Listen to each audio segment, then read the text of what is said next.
Le secteur des mines au Burkina Faso est considéré comme l'un des plus dynamiques de l'Afrique de l'Ouest. Le pays possède en effet des ressources minières variées, notamment l'or, le zinc, le cuivre, le manganèse, répartis sur l'ensemble du territoire, mais souvent mal exploités. Des pratiques qui entravent la préservation de son patrimoine naturel, la fermeture et la réhabilitation des sites miniers, des enjeux essentiels enseignés aux différents acteurs de ce secteur afin de préserver l'environnement et de mieux gérer les impacts socio-environnementaux.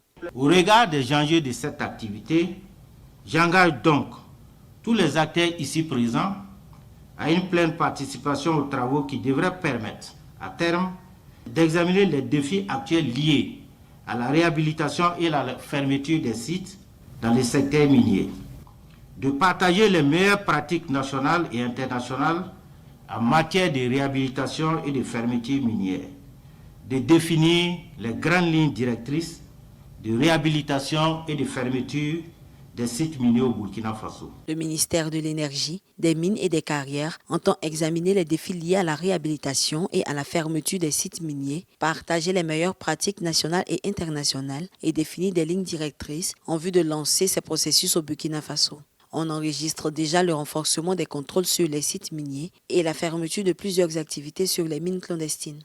Le secteur des mines est l'un des secteurs les plus dynamiques aujourd'hui et depuis 2009, c'est l'un des secteurs qui apporte plus de revenus, de devises au pays.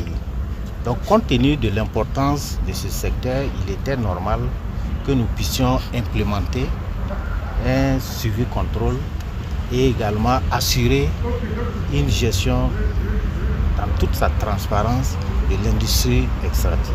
Le secteur minier est un véritable moteur économique au Burkina Faso. En 2023, les recettes directes au budget de l'État s'élevaient à 529 milliards de francs CFA, contre 540 milliards de francs CFA en 2022 et 470 milliards de francs CFA en 2021. En 2024, il devrait encore jouer un rôle essentiel dans la croissance économique du pays.